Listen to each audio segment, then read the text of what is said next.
So yes, welcome to this hands-on class. This time we hopefully have running VMs, and that would be nice to use them, though not strictly mandatory, but you need to have a fast machine. What happens is that we have populated the shared state cache previously, so running should be fast. All right. So this is an update to the slides that were. Let me change my views because I see not only myself. Oh yeah, but also what I'm sharing. Hopefully, well, never mind. So yes, this is an update to a document that was created a long time ago, if I understand correctly, by Paul Eggleton. Saul, Wool, Wald, Trevor, Werner, and David, of course, who is here. So I'm glad to help and go through this time on Staghead. So it's nice to be running it. So so how would I switch slides? Yeah. So you see the next slide now about myself? Yes. All right, thanks. My name is Michael Opdenacker. I'm a contributor to OpenEmbedded and the Yocto Project. I was the former documentation maintainer when I was working for Bootlin, and now there's somebody who took over Anthony took over from Bootlin. During this time, I made contributions to OE Core, to ALSA recipes. I also worked on an STF software tech fund project to update, to implement improvements to the PR server. And now I'm working on my own again. My new company is called Root Commit. And by the way, I'm working on a Yocto Project, an OpenEmbedded training course that is going to be 4 days on-site or online, and the focus is to have like at least 50% of time dedicated to practical labs. So you can have a look there if you want. if this presentation is not enough. So the first thing you should do before we get started and about explanations about DevTools, the DevTool is to go there on your virtual machine. So go to the Pocky directory and source the OE init build-env with the build DevTool directory, so that you can start working on this particular lab, and then just run make bitbake core image base, and that will make sure that the image is built in due time. In case there's something that needs rebuilding, hopefully we will have enough time, but normally everything will be fetched from the shared state cache. So I'll just leave you guys a couple seconds, like 20 seconds or 30 seconds to do this. I'm keeping an eye on the chat or on the SRC if I can, and you let me know.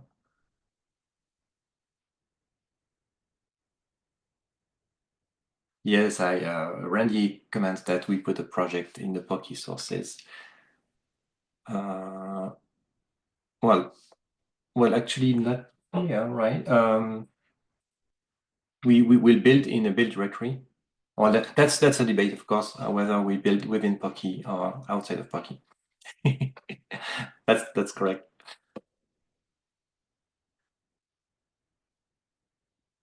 Right, so you have the instructions anyway. Just run bitbake core image base in this, right? In this directory. If you need further help to get your VM running, Michael has one extra machine. Thanks, Michael. If necessary. Well, that's something as I said, you could, and I'm going to explain it again, you could clone Pocky again from your machine if you have a fast one. And I'll get you, guide you through the various steps. Anyway, you could even run on master if you want, or that would work as well. Right, so today we are going to talk about DevTool. So first, I will start with an introduction to devtool, yeah, what it's supposed to be, and we'll actually see what it's supposed to do through several practical steps. So we will first import an external package, like I think it's Nano, if you remember correctly, that will create us a local recipe that actually devtool is a tool to help you integrate recipes or modify them. So that's one of the first steps you can run devtool. It creates a skeleton recipe. You can use it and fix it so that it does what you want. If you're lucky, it works out of the box, as of course in our demo it's supposed to work out of the box. And then we will test it, build it, and deploy it to a layer ultimately. And deploy it, when we say deploy, actually in devtool terminology, it's deploy on the target, on one or several targets. And ultimately, when everything works, we export this to a layer. We want to also see how to upgrade a package and implement managed fixes to it at the same time. And we will also clone an existing package, modify it on the fly, and of course, export it back to a layer, to the original layer actually, or the layer that we used. So with devtool, you have actually it's a command that has various subcommands. So you have all those commands that we will see in the next minutes. Devtool add to add recipes for a new piece of software you want to package. Edit recipe to edit an existing recipe wherever it is. Upgrade to try to upgrade a recipe based on the latest upstream. That's super nice, and that's what you typically have with the auto update builder. Auto AUH, right? Auto update host, I guess, or something like that. But that's the thing that sends you notifications that some upstream package is available, and you would be welcome to contribute to supporting a new version. And devtool finish is when you're done preparing your recipe, you are actually working in a temporary directory that's called the workspace. You put it back, your work is done, and then you finish by assigning the recipe update back to the layer where it's supposed to be. So we have more sub commands actually, as we will see. So there's devtool modify to modify a recipe, devtool deploy target to deploy on a specific machine. We will use QEMU in our case. There's undeployed target to remove from the target, right? And in order to deploy again, but if I understand correctly, deploy target undeploys first. You can build a recipe directly from devtool, even if you don't have bitbake, like if you have the extended SDK, that's nice. And you can actually also build an image that has the recipes, if I understand correctly, that are in your workspace. So why devtool was created? I can't really say when it was, but I think it was like in the late 2010s. Typically, if I understand correctly, one of the contributors was Paul Eggleton. So why do we have devtools? So the devtool is really the base system we have is really meant to have reproducible builds from source, always generating the same binaries from the same sources. But if you want to iterate and tweak the sources and tweak it over a recipe, it's not so well adapted to that. So that's why the devtool was created so that you don't have to edit the sources in temp work, hack them until you get what you want, because that would you would have to force some builds, you have to generate patches manually, you may lose some work because it's not the build system doesn't know that important stuff is in there and should be kept, right? So the main goal of devtool is to help new users get started by creating their own recipes. It's really nice to get started. You don't have to understand the recipe syntax out of the box. You can get started with a template that's quite close to what you get at what should be what you should need at the end. And so yeah, you could what I'm saying here is either you build with BitBake, but you can also build some recipes with the ESDK that doesn't have BitBake, like software design kit outside of Pocky. So yeah, so devtool will help to use BitBake on the experimental tools, and also work with the target to ease the testing of your new recipes. We have a collection of past presentations about devtool. There's the latest version of it that was probably for ScarfGap, or the version before, or maybe Kirkstone, I don't know, or the intermediate versions before. And then we have more presentations that are related to when devtool was created and the philosophy of it, right? So they are a bit different. And if you also look on YouTube, you will find a series of presentations that were made by another guy. I don't remember the channel, but there's other Yocto Project independent series of talks about devtool that you will find that are interesting to watch. But I didn't have enough time to fully go through them and therefore recommend them. But have a look.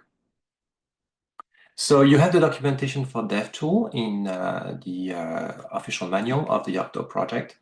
So you can just click on the links here, and you get, so in the reference, in the reference manual, right? So you have the chapter about devtool, and you also have a chapter about using the extensible SDK. And devtool is really the cornerstone of the ESDK, as that what allows you to build recipes, integrate support for applications without having to have the full build system. So that's nice, and it's explained in here. And then I'm going quite quickly because we want to spend time on labs, right?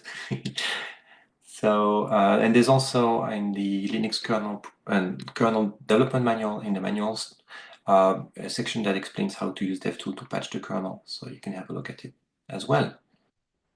So you see, devtool is quite generic, and it serves many purposes, and is trying to address many types of recipes, whether they are Python modules or they are standalone applications or the kernel. It can help.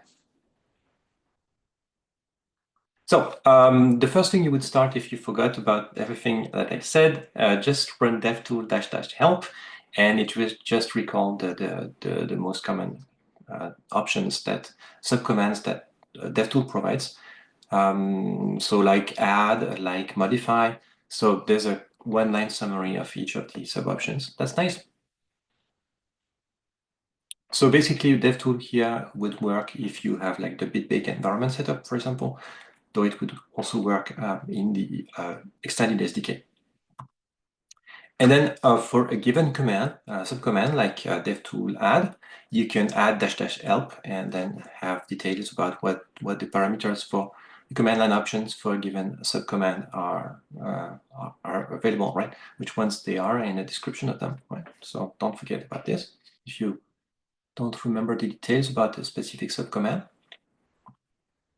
Right, and now it's time to talk about the workspaces, how it works. So when you use devtool, typically it will create a workspace that's a special layer, like a workspace layer, in which recipes will be created, and it will also store, well, or it contains a layer, kind of, but yeah, it's a container for a temporary layer.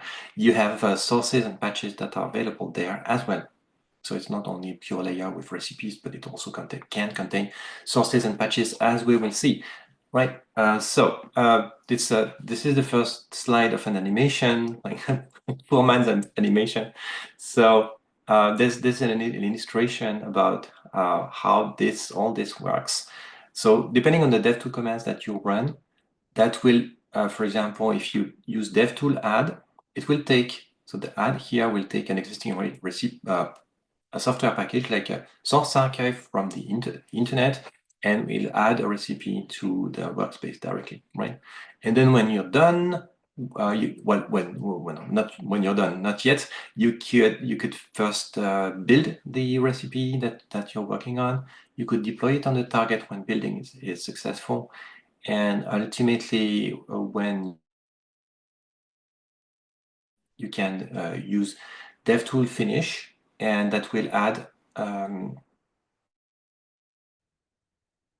Yes. Okay, thanks. So where did I stop talking? Was it at the beginning of this slide? You had gotten through part of it. Okay. So yeah, I was saying that you can use devtool to modify some recipe in your layers, right? Or upgrade the recipes in your layers to a newer upstream. And as we will see, devtool will help doing that, right? And then you have other commands like check upgrade status that you could run, and that will run that will go through all the recipes that you have in your layers, I believe, and check whether there's a more recent upstream available. So it takes a bit of time. And similarly, you can use latest version for a very specific recipe to know what's the latest upstream and compare it with what's local. So you don't need to check the status of every recipe. You can just check the status of one specific recipe. Right, and then you can use find recipe to find where your recipe is, edit recipe to modify your recipe. So that's a quick way to get an editor that opens with the sources of one recipe without having to know exactly where it is in your layers. That's nice. So one question is whether devtool supports multiple targets. The answer is yes. As we will see, you can actually specify when you deploy two targets, you can actually specify a target IP addresses or directly a name that matches a host name that SSH knows about. So we'll do that. So you can imagine how to easily deploy to multiple targets, seeing the syntax we use for one single target. And then quick words on recipe tool. Recipe tool is the tool that actually implements the smart parts of some of the smart parts of devtool. That's the logic to create recipes and upgrade recipes, create BB appends, also set some variables in recipes. So that's one of the cornerstones again of of devtool. So that's what devtool add ultimately calls to create a recipe for a new application, typically that you want to build. Questions so far?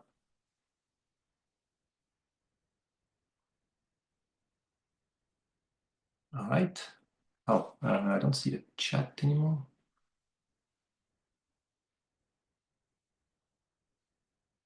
So I just see IRC, but I don't see the chat. Would be nice though. Ah, yeah. Someone was It's not asking if here. you're going to cover dev shell, and we explained that it's unrelated, but you might cover it. DevShell is not exactly like devtool. It's a way to hook into Bitbake and it gets access to the variables to run a function. That's quite handy, but it's a bit different from devtool. Right. So you can run it effectively, and it's in the context of Bitbake. You can run Bitbake dash a C PyDevShell, for example, and a recipe, and then you are in the Python environment with all the settings for a given recipe, and then you can redefine some tasks if you want. Or you could print some variables. It's actually quite nice, but it's a bit out of topic here. Right. And probably there are other tutorials on that. I don't have one at hand, Well, but at least the manual talks about DevShell. yeah. There's a section about it. Someone else asked if dev devtool build was the same as Bitbake a recipe name. It looks very similar. It invokes bitbake if you have bitbake, it will invoke bitbake for that recipe. I haven't tried with the ESDK exactly how it works, but yes, otherwise it calls bitbake. Yeah, so you could have the thing is, yeah, I suppose bitbake would work the same with because it knows about the recipes in the layer in the workspace. So they should be able to do the same thing. There might be a few differences, but no, I think the end it's almost the same, right? All right, so let's try the hands-on part now. So the first thing you guys have to do is first define the QEMU machine that we will be deploying to. So the idea, in case you don't have the slides, that would be nice. Let me share. Let me share the page. It's hidden. Wait, there we are. Just type it in the chat now that I found the chat again. All the slides and instructions, right? Or I can even give you the direct link to the slide, the slide deck in PDF.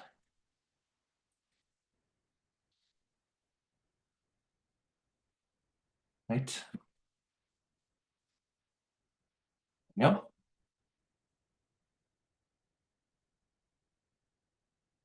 Okay, so yes, go to your VM and create a .ssh file directory first. And inside this directory, you're going to create a config file. That's a shortcut for SSH, so that when you use the keyword QEMU, it knows it has to connect to the local host machine as root, and it would connect to the QEMU actually through port 2222, which is software-based networking here. And yeah, it has like safety checks that are disabled, which are easier to develop with.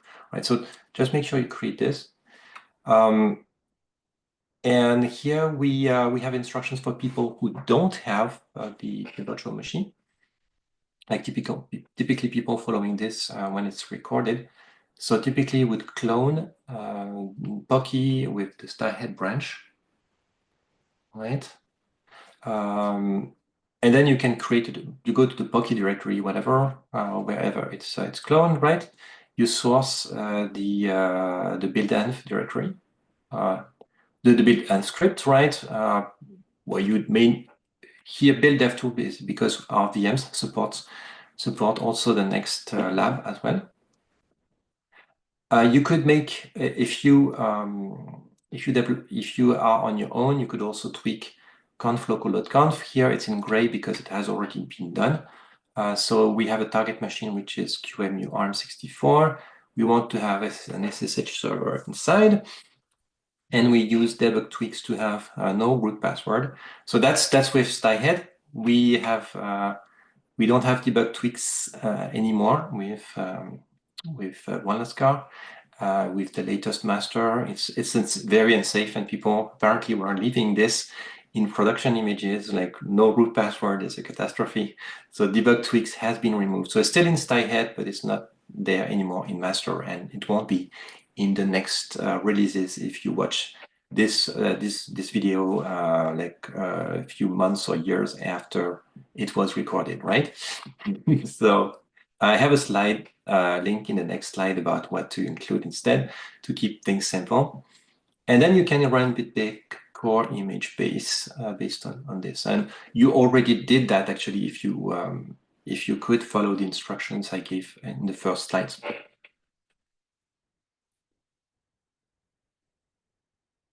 So I'll leave you a little bit of time to run this. That's why I gave the PDF link so that you can copy and paste and make sure you have this. A question from Mohammed. Would using devtool to apply patches be helpful when migrating between Yocto versions.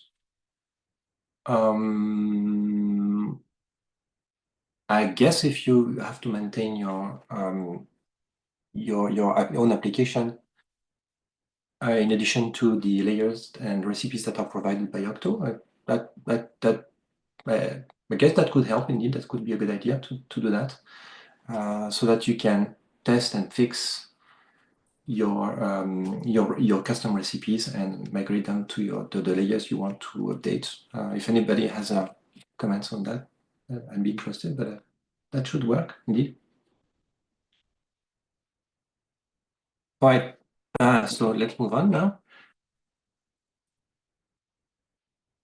So same as before with Joseph, we're going to create layers. So here we could have used the right name, like meta stupid or meta okay. That was a good name. Here it's even more stupid. It's meta foo. So let's use bitbake layers. Create layer meta foo. So it will create a meta foo layer template, layer skeleton in the parent directory in Pocky. And then we add the layer to our conf bblayers.conf with this command add layer, so that it is found by bitbake, right? And something you need to is also to set your in the VM is to set your name and email, because otherwise it will complain, because we will be creating patches and commits. So at some point you will have to have this set, like your name and email for Git commits, because Git will include your name and email in the Git commit when you use git commit -s. That's required for projects like Yocto or for Linux. So do that now. And something you can do in the same time is open a second SSH connection to the machine that will be running QEMU. And usually, well, so go there, right, to the same directory, source the environment script, right? And then from inside this, you will be running run QEMU, so that will start the QEMU ARM64 machine. Slurp is a type of networking that I will explain in the next slide. With no graphics, of course, that's better on a remote server. And serial, I guess you get that you directly get the serial output in the console. So so that you will boot to this on QEMU on the same terminal, right? So you ultimately you will have two connections. The connection number one, like here, and connection number two, that's $2, right? So you have like two tabs in your terminals, and you'll be keeping this one typically, and this one too, right?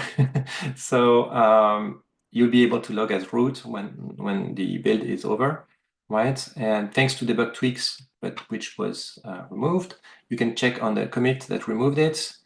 Was that Ross, right? And it explains what features you should use as image features instead of debug tweaks, which are sufficient. So debug tweaks is no longer a shortcut thing for things you could have specifically. So that's much clearer that you enabling the root password, rootless, passwordless root account when you set those, right? So you could even do that right away with Tyhead, I believe. And then if you want to leave quit QEMU, you have to hit Control A followed by X in your terminal when you're done. Otherwise, you're stuck. And in the past, I was using Control Z to get it out of QEMU, but it's not necessary. Just Control A, X to leave. And it's good if you leave QEMU when you're done, because otherwise it uses like 20% of the CPU unnecessarily. So yeah, QEMU on an ARM machine is it's not using KVM, and it's quite CPU hungry anyway, even when you're not using it.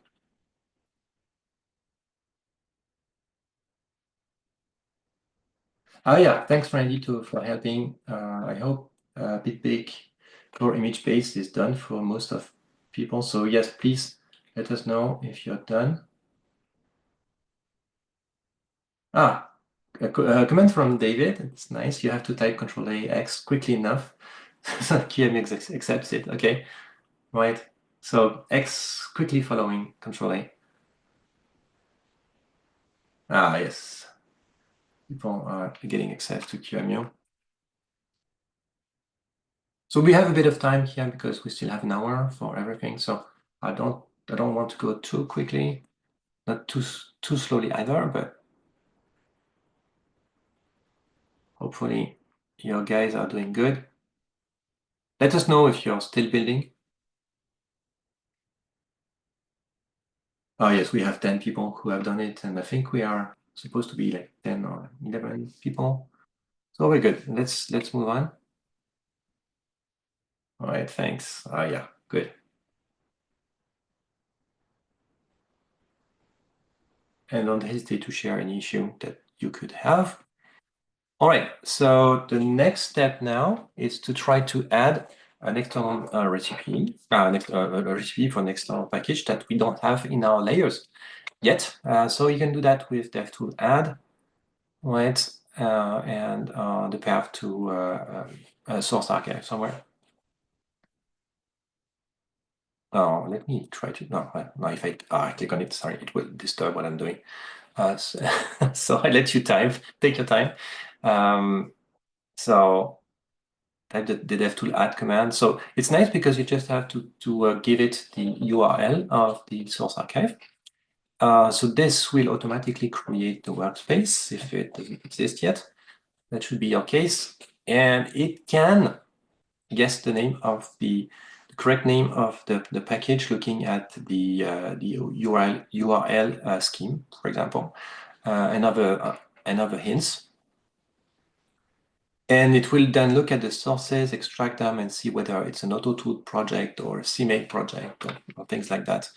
And so that was true here, and it looks and checks whether it uses pkgconfig and gettext. Well, in our case, it will find this out. So it's nice. And then it will also look at the build files, the make files, and things like that, and all the configure sources, right? And therefore guess the dependencies. In our case, we depend in Nano, with the Nano editor, of course, we depend on incurses and zlib that must be in the configure source files.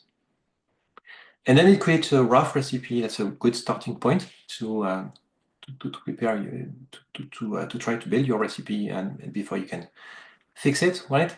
So next thing you can run is devtool status, and if I recall correctly, that will show that you have a new recipe in your workspace. You can also use find recipe. It will show the file where it's located, and then you can edit the sources and see what devtool actually generated for you in terms of recipe sources, .bb files.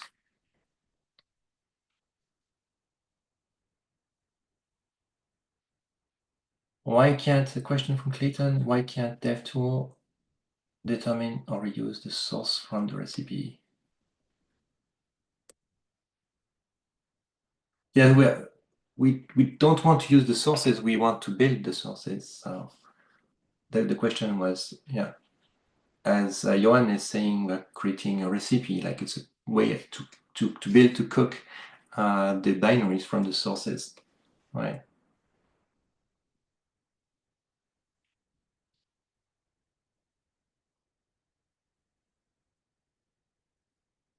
So the sources are used to figure out, well, as you would do as a human, and to try to figure out how you're supposed to build things. And fortunately, when you have tools like build systems, so-called build systems, such as the AutoTools or CMake, or others, or Python, if it's trying to build a Python module, for example, AutoTool can, this is standardized, the way to build the components is standardized. So if AutoTools, so DevTool finds which build system you fall into, then you can, it knows how it's supposed to build it, right? Well, it's not exactly as like CMake or the other tools, right? But it can guess, right, based from the source files of those. Okay, so now you can try to build what you created. So devtool build nano, So it will invoke bitbake actually to build the recipe it created. And if you're lucky, if you are in the same conditions as I was, that should build. Now there's there's an error here. Base to locales. No, related to locales. Yeah.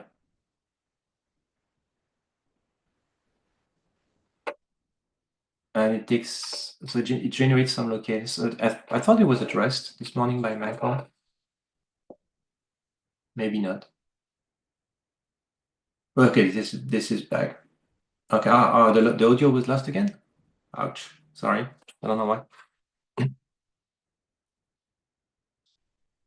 Wait. Yes, for Peter it builds. That's nice. Go on. Let us know if it does build for you too. So that's like the perfect example. It works out of the box. It's not always like that.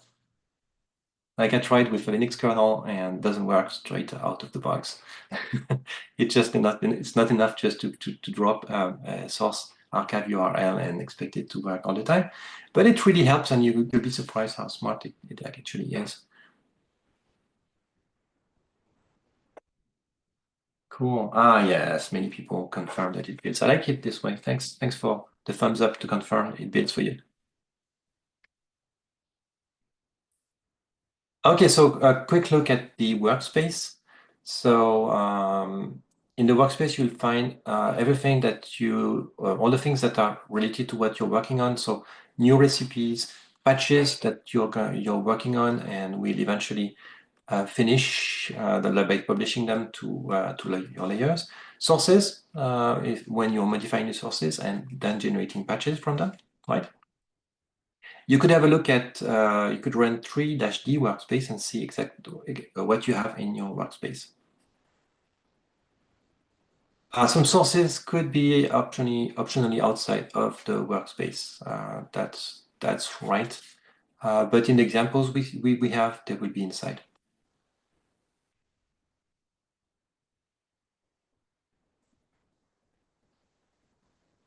There's a warning with devtool too.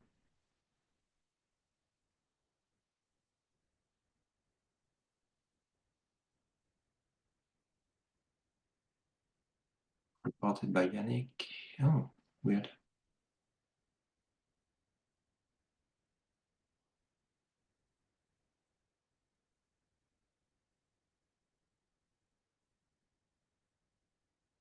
Yeah, maybe there's a bug.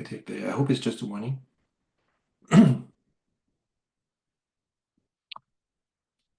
So let's try now to deploy Nano. That's the next step. So you could actually take the current build for core image base, right?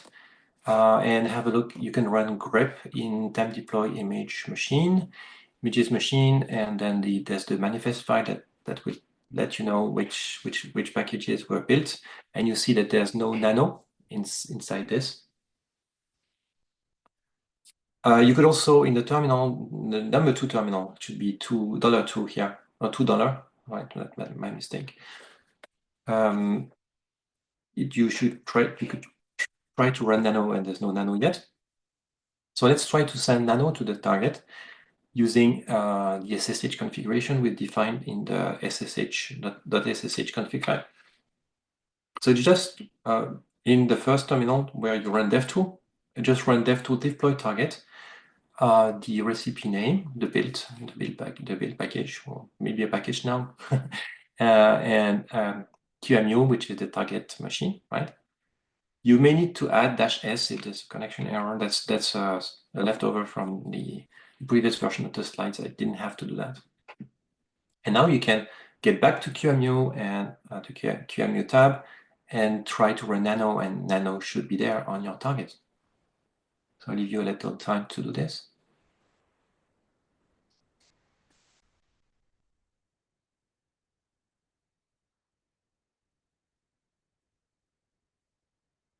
I deploy, so good. There was a question from from Niccolo, or the font is too small for me, but what is it looking for to detect the name, the package config, depth, etc. I guess I don't know exactly. I haven't looked at the source. I think we have a reference to the file you can look at if you want to try to figure out what it's doing. So there's some Python source somewhere. I guess it's for example, it can know that it's a CMake, for example, project by looking at CMake files.txt, for example. So, but based on the build system, it can know the description of the project, and the dependencies are in those files, like in the autoconf sources as well. You will have such information.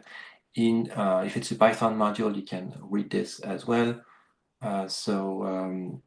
I guess it works by type, or it can recognize a kernel or a kernel, so something that builds a kernel module, and we'll use that. I was quite impressed. I don't remember whether it was Python or Rust. Probably it was Rust, but it was doing quite a good job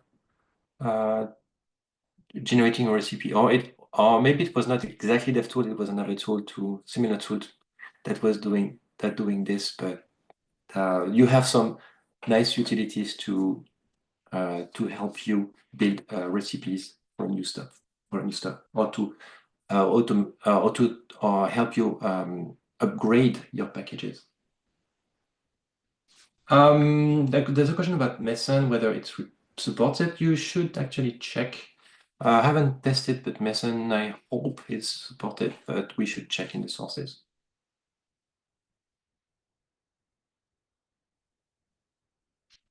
Yeah, thanks. Comment, you need a necessary server on the target, not a package manager for it to work. So, okay, it works through binaries, not packages. Find it if what you say is right. Good to know. Yeah, you of course you don't always have a package manager in your images, so like the images are built from packages, but the package manager is an optional feature. So if there's no package manager, of course you still want to be able to deploy a binary. So of course that makes sense. There's no need for a package manager in the image to deploy something. So that would be overkill. Let's talk about the networking between the host and QEMU. So you have two types of technologies. There's Slurp, which is you can look at the QEMU documentation about it if you want. The nice thing about it is that you don't need to be root to run it, and you don't need to become root to run it. So it's great for automation, for example, or for tests, automated tests. You don't want to give root access to the test you run. So Slurp is nice. Is based on yes, user networking. So you typically connect to a port on the host from QEMU and something like that, and that takes care of the networking. I don't know the exact details, but you don't need to be a root. You don't need. Typically, you would need to be root in the second option when you use tap. Tap will really create like a software, a new Ethernet interface, a new network interface on your machine that binds to QEMU with a software tunnel. But that's a real network interface, so that's great because it's easy to configure and route, and with all the networking commands, you can tune it. So it's better documented, I guess, and it's more familiar to people who are familiar with networking, but you need to be root to set up the network interface. So you need some way of letting QEMU run some ifconfig or IP command as root. So that's a bit tricky to set up properly, but you could do it too. So in that case, you could just directly run sudo run QEMU non-graphic and serial without having to use the slurp option. And then, but you have to be root here. And then the command is the same. Well, exactly you pass the IP address of QEMU and in the user. So hopefully it worked for all of you. So let's another thing we can do. Excuse me, is build an entire image through DevTool. That's nice. So you can use DevTool build image and the image that you want to build. And automatically, it will actually build your image with the additional packages that are added to the image automatically. That's quite nice. Unlike Joseph, I need to drink frequently.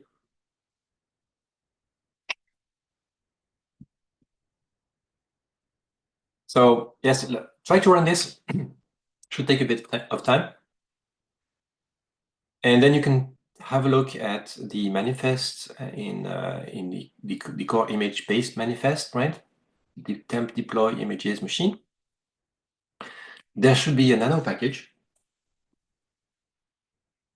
And well, you could have used bitbake core image base, but at this point we haven't added nano to image install.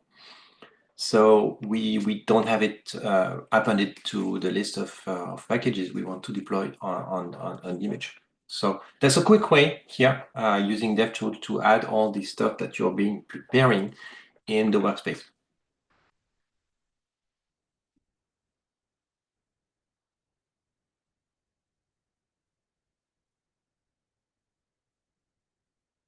Oops. Oh yes. Thanks, Christian.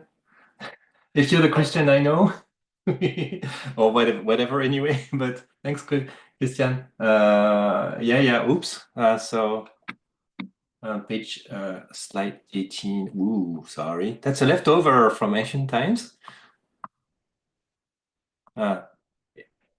Where's no, you say 18? Thanks. Slide 18. Right. That's weird. I have 19. Yeah, sure. 19. Sure. I will fix it. Thanks, Christian. Yes, Christian C is a well-known suspect. Okay, yes. So that's obviously here, it's not underscore append, it's semicolon append because it's colon append because it's the new syntax since Kirkstone. So yeah, I will fix it. Thanks for letting me know if that's wrong. And same, yeah, and that's it. Colon append. Good catch. Thanks.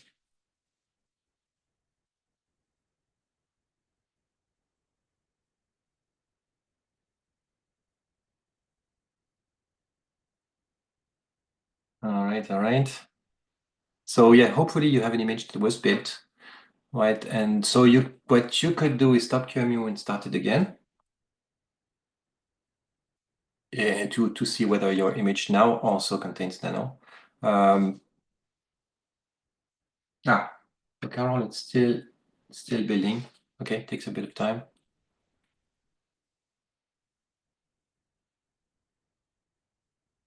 Good to know. And the next step will be to try to upgrade nano. So for most of you, it seems it's still building, right?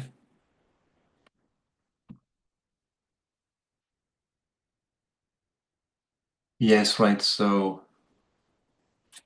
yeah, even building from the shared state cache takes a bit of time. So let's wait a little bit.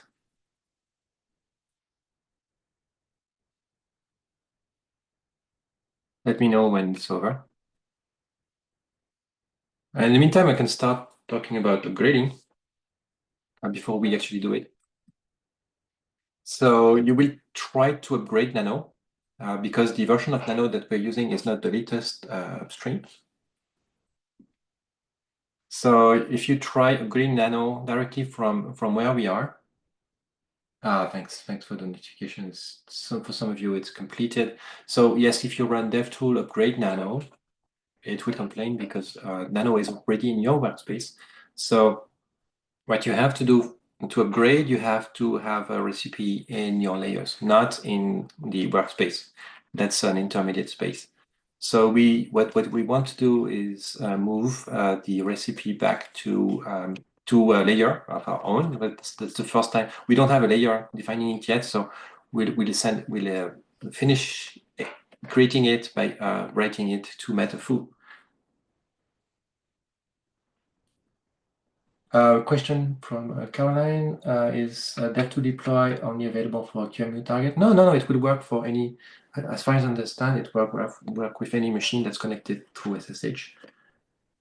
Right, so could be whatever target you have. So that's nice, as long as networking is set up, I guess, but as long as you have like a SSH server and an IP address, that's supposed to work.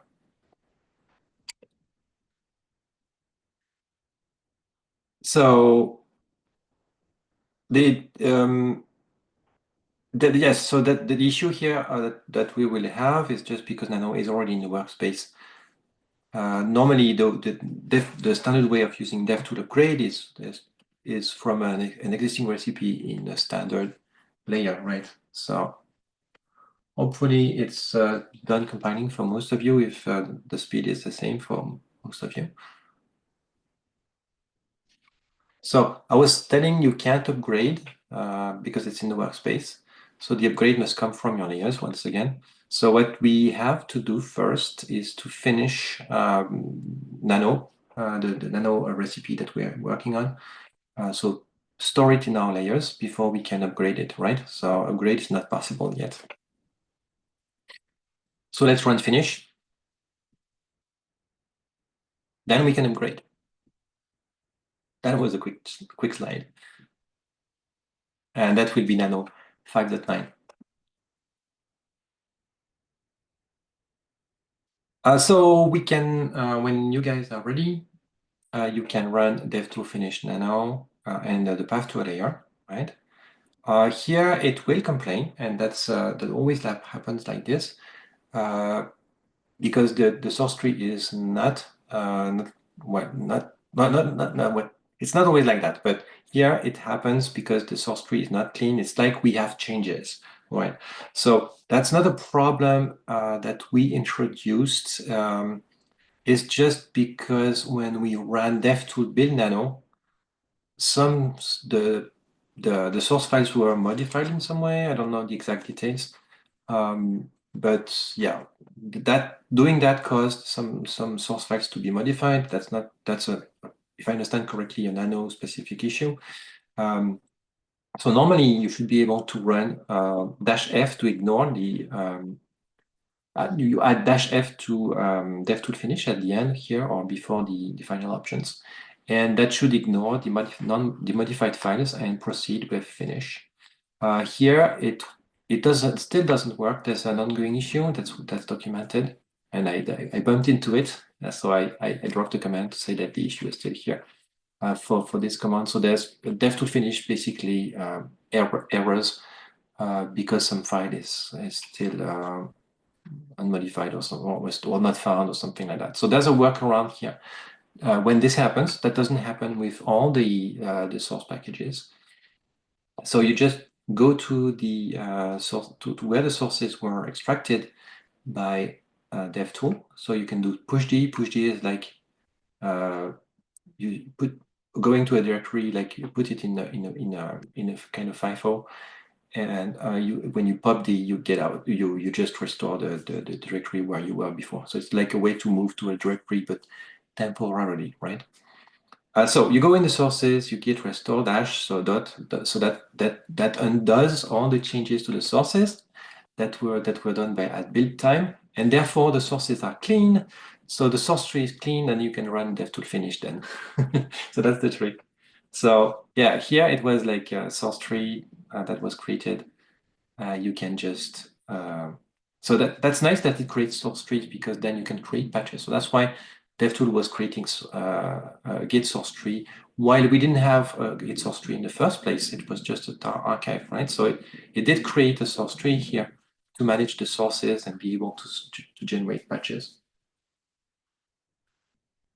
There's somebody complains that using port 22 asks for a password for the Q image. Shouldn't you be using 2222 as a port? Because otherwise 22 is a regular SSH, and I believe QEMU should be, this SSH should be started on 2222, right? So there could be a mistake in the config file, not using 22, but just 22. I hope that's the case. So yeah, let's try now. If you let me know if you're late and I'm going too fast. So now you can, at this stage, you can run devtool finish -f like to force, because if I recall correctly, we still had to do it with F. I'm not completely sure. You could try without F. And now it's gonna populate the metafu recipe with the new metafu layer with the recipe we've just created. Ah, git restore that doesn't work. Ouch.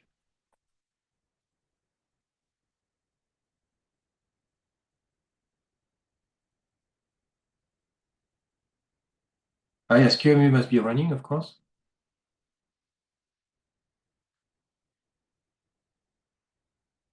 Some trouble copying to deploying, apparently.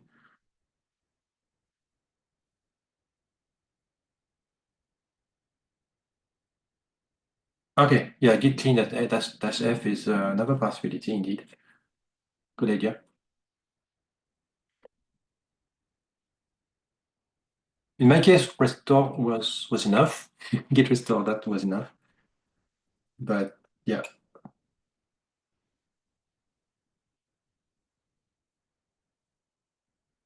Hey, thanks for the tips on the chat. That's nice. Thanks, MK. Matthias. Ouais.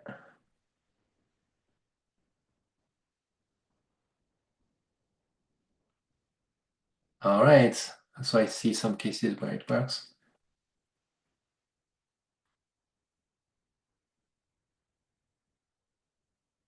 So there's an issue on scarf cap.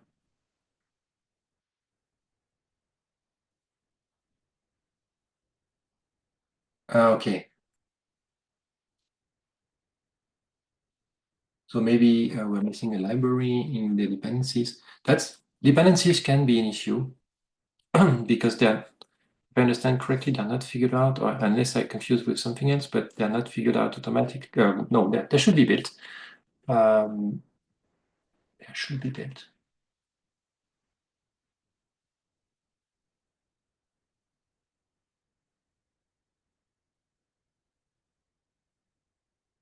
So there are a few issues that are reported in the chat, running QEMU in particular. So thanks you guys for helping, trying to find the issues that could be happening. Indeed, I see a possibly good guess from Johan. That's nice. So yes, for some of you, it worked to finish and deploy to Metaphor. And now we can try to upgrade from upstream. So let's try directly devtool upgrade nano. So here it will try like crazy and figure out whether there's a new version out there upstream. I should accelerate a bit because I see the number of slides. So it won't. Here it's trying to guess the newest upstream, and it says 8.2, but this version doesn't exist upstream. So well, devtool is not as smart as it could be. It's doing its best, but that was wrong here. So here nothing replaces a human. So here, if you look at the source directories or the project homepage, you'll see that the latest upstream is 5.9. So just let devtool know by using -p 5.9 and nano, and that should work.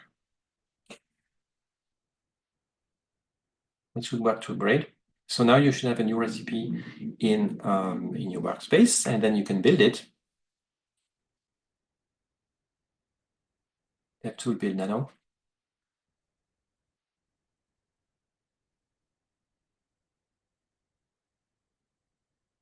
Okay, for the 5.9 version. Good. Some comments were for 5.9. So here you don't really have an issue redeploying a second time without cleaning up the first deploy. Normally it should work. So on the target, you could look at there's a devtool directory in / that keeps track of what was deployed like you see, there's a nano.list file and p reserve. So that keeps track of the fact that nano was first deployed. So that helps. And yeah, you can have a look at there's a script here, Pokey script lib devtool deployed py that explains what it's trying to do. So this script here in devtool deploy will create a script that's copied to the target through SSH and that's run through SSH, I guess. And it takes care of preserving the files that should not be removed and generates a list of files that should be deployed, and then so that they can be undeployed. So it's like a package management system, so that when you undeploy, you know what files were installed in the first place, so that you know which ones to remove, right? So when you deploy, actually, it's first undeploys and then deploys. And it's nice because you don't have leftovers from the previous versions from the previous deploy, right? That could interfere with the new version. You never know. So it's best to have a clean undeploy. But that's done automatically, apparently, when you run deploy. So you could try to run undeploy before you deploy the new one. So you can deploy nano from the QEMU machine. And you check that there's nothing in the dash dev tool normally after this. And then you can try, if you want to really finish upgrading it, you would run devtool finish again with fnano metafu. If necessary, again, you have to use the restore workaround, and then finish again. Right. So that's some practice with nano. We first fetched it from the internet, created a recipe from a specific version, and then we upgrade that recipe using devtool as well, with devtool upgrade, and that should work. That was quite nice, right? And that's again the basis of the auto upgrade helper. I was looking for the word before. So that's the tool that generates patches that are sent to the mailing lists whenever there's a new update that's available upstream, and people, volunteers like you, right? So you can volunteer to take the patches, test them as well, and send recipe updates to OE core or meta OE or whatever layers that are impacted. That's nice. And of course, you can also help us when recipe upgrade fails to build, fails to apply, or fails to build. Here we need humans to investigate this. So, but you can use everything I'm showing here. You can work with devtool to fix the issues rather than doing everything manually, as I was doing it. When I started, I was doing everything manually, not knowing about devtool. So I was fixing the recipes manually and all this. And devtool really helps to do those things. So yeah, I just wanted to say a few words about some devtool commands. You can run a devtool status to see what you have in your workspace. You can edit a recipe, like an existing recipe that's somewhere in your layers. You can get the latest version of a recipe. Like here, we see that upstream there's a newer version of ETH2. You can find where this recipe is located in our layers. So it's in Pokey meta recipes extended, so in meta OE. And then you can search for this recipe. Well, it actually displays the description of the recipe. It's not find. Search and find are different. So let's use now devtool to create a patch. That's yet another examples to remove functionality, so that you reduce the size on the target, you remove dependencies, or one dependency or dependencies to make it smaller on the targets, or just to properly support cross-compiling. You could have some patches because upstream may not support cross-compiling properly, or whatever, right? So here we have an example AutoTool based project, very simple one that just says hello world, essentially. That's very basic one. Previously, it was on GitHub. If you look at the previous versions of this presentation, But then there's a safety check on GitHub, or GitHub's behavior has changed. So I put it on my website. There's also a copy of it in the src directory of your machines. So typically you get a path to the source archives, AutoTools-based source archives. And it will actually, it's not smart enough to figure out the the recipe name here. In some cases it did, but with Nano it did find the recipe name to use, but here that's not the case. So here you have to feed it with the recipe name with AutoTool devtool example before the path to the archive. And then it will generate a recipe for you, and you can build it and deploy it, and that works, right? And you run it on the QEMU machines. So here, that was a very simple case. There was no trap. It's just an AutoTools-based package, right? Or it could be Meson, if Meson is supported, but I think it is. Right, so you can check that it's running Hello World with a given version.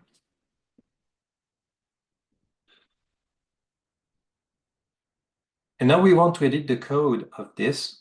I hope I'm not going too quickly, but I need to finish in 20 minutes. So we can actually move on to the source repository for this package, like AutoTool devtool package. So that's a Git repository here. And we edit the sources. We would just want to change hello world by hello devtool instead. We want to make a change, right, to our local usage of that component, right? So just replace world by devtool within the workspace sources package name, or yeah, component name. And then we pop D to get back to the build directory, and then we run devtool build and the recipe name, and then we can deploy it as an experiment. We are not committing to any layer yet, because that's we're not finished, right? So we just want to try. Effectively, it works. So we can here. That's really nice. You can make local changes to the sources, build them, and see whether they work, right? And you just prepare a patch when everything is ready, right? Okay, so that works as expected. We want to run devtool finish. So of course here, as expected, it will complain that our sources are not clean, and that's really a legitimate case this time. So well, fortunately, it didn't lose our work. So you just have to typically commit your changes in the Git repository that was created by devtool. So we get back there to the Git repository for the components, and just run like a git commit. AVS means all the source files that are modified. V is more verbose. S will sign with your name and email address. That's why we needed those in the first time. So this creates a patch, right? Commit first. And when we pop D and run get back to the build directory and run devtool finish, it will generate a patch automatically from the commit or the commits we have in the source tree. So that's super nice. It generates a recipe with the patches at the right place that correspond to our changes. So that's nice. So in Metaphor, I think we have the list of, no, we don't see it. Question, if we discover a bug in dependency or the recipe we are working on, can we add the dependency to the same devtool workplace and debug the combined sources of the dependency in our recipe? I guess that would work to debug the dependencies. I mean, the workspace doesn't have to have only one component. It can have multiple ones. So that should be the expected way. That should work to debug the dependencies as well through the workspace. Yeah. Okay. Next, thanks for the question. The next step is to try to upgrade to a newer release. Here, release actually 1.0.1. But of course, the newer release is keeping the same original Hello World message, and that will conflict with our changes. So let's try and see what happens. So you can run devtool upgrade.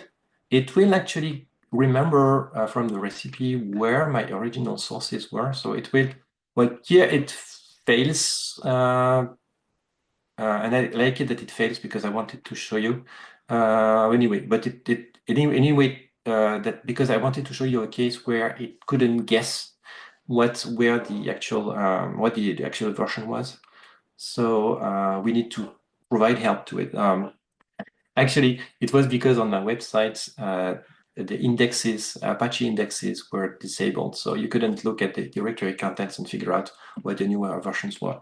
That's not the case anymore, but it's nice to see this. So that's not the case, but I still disabled indexes in that specific directory for this to happen. So you should see the same behavior as I'm showing. So here you should specify upgrade to a specific version as we did before, right? And then, well, it will start, but then realize, and there's something new compared to the previous version of this tutorial, is that the patch we have is not has a defect. It's not compliant to the latest guidelines. So our patch is missing an upstream status information. That's every time you have a patch, it has to have upstream status information so that we know that what it helps us as the Yocto project track the upstream status of patches, whether they have been submitted upstream or whether it doesn't make sense to submit them upstream, or whatever reason. We want to keep track of that because we don't want to keep recipes with patches that are not relevant anymore, or we really want to make sure that the patches are sent upstream, and because that's the way to go. Otherwise, you accumulate a pile of patches and you're not going anywhere. So we really want upstream to have our changes as well. So here we have just this task that fails because the previous patch was actually generated without the upstream status. So we could have not been notified earlier, actually. So but to fix that, just you can go ahead and make changes right in your layer without committing them, because the layer here is just a directory. It doesn't have to be the Git directory. So just add this kind of upstream status line in. Like in our case, it's inappropriate because it's not relevant for upstream to change the message. So just have an upstream status like this after the sign of by, or in this area of the patch, you can add this kind of upstream status, and devtool will be happy. The QA check will work. So now we can run devtool upgrade. And then we have the expected behavior. It will detect the conflicts. It will actually try. It will actually import the version 101 into the. It will actually. We will see actually what it does. It will actually create yet another Git repository for AutoTool based on the version we have in the layer, plus the version upstream that we are trying to upgrade to, and it's using Git to try to reconcile to perform the upgrade. So here, obviously, we have a conflict between what we have in our branch with the patch and what's in upstream. So we have a conflict to fix. So you can see actually that devtool aborted the Git based operation. I can tell you, if you go to the workspace and the Git directory for AutoTool devtool example, in the workspace you can see with Git status that we are on the branch devtool. That's our current version, and so there's no ongoing commit, ongoing rebase. So it aborted the rebase operation that failed that we saw before. And then if you run git branch-a, you actually see what was going on. So it has devtool that corresponds to the current version in our layer. And there's devtool 101 that corresponds to what we are trying to fetch from upstream. And it's trying to actually rebase this one into this one, like 101 into devtool. And then you have other branches. So what you typically do is go to this directory, the Git repository inside the workspace. You do the Git rebase. So this time you have to run it again because it aborted it. So we want to be in a state where the conflicts are actually shown in the example in the source file, right? So as the message says, there are conflicts in the file, and we want to see the conflicts. So if you open the .c file, you will see the conflicts. And that's familiar to you, most of you, I guess. So you see what was in our current branch and in the upstream branch that we want to merge with. So there's still a hello devtool, of course, in upstream, but there's no, but maybe there's a mistake. Well, I don't know, but that's upstream, and that's our local branch. So in upstream, they added a meaningful command here in the sources, but they kept hello world. And in our local branch, like in our recipe, we have hello devtool. Of course, what we want is to integrate the command from upstream and keep the change, like the hello devtool change. So we reconciled with the editor. We removed the conflict markers and make sure we have everything we want. And then you can just add the .c file to specify that you changed it and that the conflict is resolved. That's exactly what Git was asking us to do. If you look at the Git warnings, and then you can do git rebase dash continue that will apply the change. Then you have a new patch. Well, you have a new commit that will be turned into a patch when we run devtool finish, right? By the way, you can use -n if you want to see do a dry run. There are some commands like that. N does nothing, so capital N does nothing and shows you can see whether it does the right thing. And then if it looks okay with you, you can do devtool finish in Metafu, right? And as you see, you have in Metafu recipes Nano. So there's Nano and recipe for Nano 5.9. Well, that's the previous work, right? And of course, then we have the example. So different recipes directory with the recipe itself and a patch the patch that should be applied that corresponds to our change, and that's up to date. I also want to show you devtool for modifying an existing recipe. We have like 8 minutes left. If I'm going too fast, you still have the presentation and you can still run the instructions in in your machines, and we have a 15 minutes break normally after this talk, so you can still get a chance to run the commands. You can modify an existing recipe too, so that will take one of the recipes from your layers, unpack the sources from that recipe in the workspace, and then you can edit the recipes or the sources. That's the same workflow as before, but you're starting from existing recipes in your layers. So for example, we can do that with BC, like the basic calculator that exists somewhere in our layers.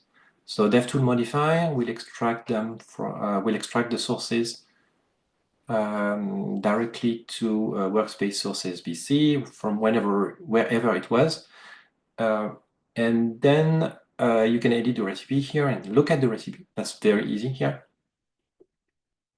You could, I think you can run devtool the iterative recipe right away anyway, but of course you want to have it in the workspace because you're going to modify it anyway. Well, and then you go to the workspace, the source directory, the Git source tree in the sources for BC. You can see the files here. All right. And then you can edit one of the source files like bc main.c to make a trivial change to the print text, the help text in usage, for example. Like really, but you find the usage function, and maybe that's not 969. I didn't check that; it's still the same. And then you can commit your changes like this, and with devtool finish, it will generate a patch once again from your changes, right? There's an error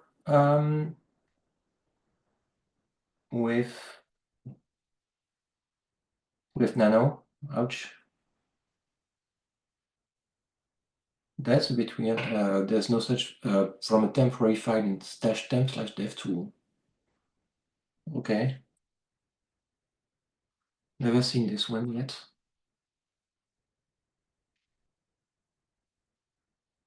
So let me finish this before before the time is over. So there's devtool finish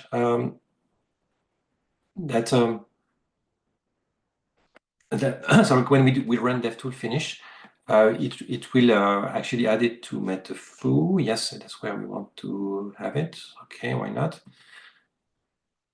So here, yes, since it was not in Metafoo, but we want to store it in Metafoo, we actually, what we intend to do here is to create a BB append to patch to append to Metafoo to BC, which is in the regular layers. So in Metafoo, we just want to have a BB append to customize the BC recipe. So of course, if we had passed the path to a Poke meta, right, where the BC source, the BC recipes is, we would have that would have modified the original recipe directly. But here, you see, devtool finish can also generate a BB append automatically, depending on whether yet the recipe was in that layer or not. That's nice, right? So some wrap up just in time. So yeah, you have devtool in ESDK mode. The ESDK is something you can download. If you look at the downloads for a specific Poke Yocto release, you have well, the release for the Poke sources, but you also have the release for the SDK and the extended SDK. And devtool is part of that. So you can haven't tried so much to tell you the truth with the embedded SDK, but that you have devtool inside, and you're supposed to be able to run most of these commands here without having the full of bitbake. So without having to have bitbake, so that means you don't need to have the build system to add stuff to an existing image, if I understand correctly. That's nice for a customer working on an image that was provided by somebody else. So if you look at, you have two modes for devtool, as I explained. What we've done so far was using devtool in bitbake mode because bitbake was here. So we were in a bitbake environment, it could run bitbake behind the scenes. But in ESDK mode, you can also run all those things like add, build, etc. But it can do without bitbake behind. And it can run other targets that are not present, like well, create workspace is only supported in bitbake mode apparently. Well, you have to look at all those commands. But here, for example, you can run QEMU from devtool directly from the SDK mode, or install something in the SDK or update the SDK. You should have a look at the documentation for the SDK and see how you're supposed to use it. But what you can remember is you can fetch the ESDK for a release and work with it primarily with devtool to build. The SDK is really meant to add some applications to an existing root file system that was built with Yocto and bitbake.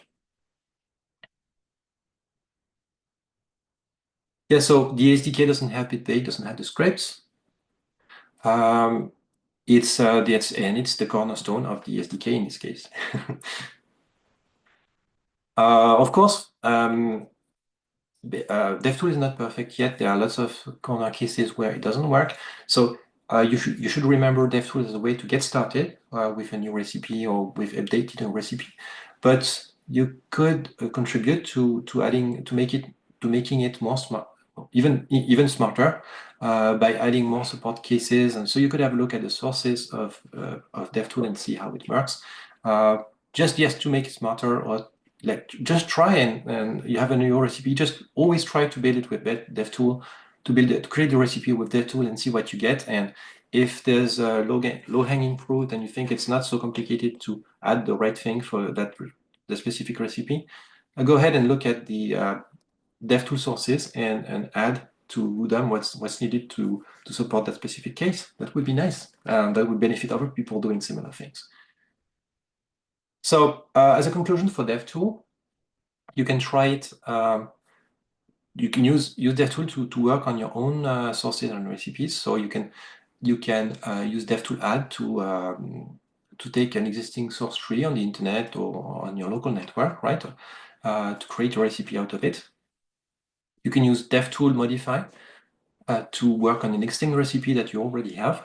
And devtool upgrade primarily to update an existing recipe to a new upstream version. As an OE contributor, typically you could do that a lot to help us upgrade to newer versions of upstream in the master branches. That's a nice game to play. I did that a bit with the Alza recipes. Though last time it was Alex who did that. That's nice. But that's fun to do that, like to make a new version of a recipe of a package be built with our build system, and I mean to adjust the recipe so that the build system builds them properly. That's nice. So yeah, feedback is welcome. You can check the Yocto mailing lists, and so when you try it with devtool, report the issues that you have. We have IRC. I'm also available by email, of course. And we have 2 seconds for questions. Thank you for your time.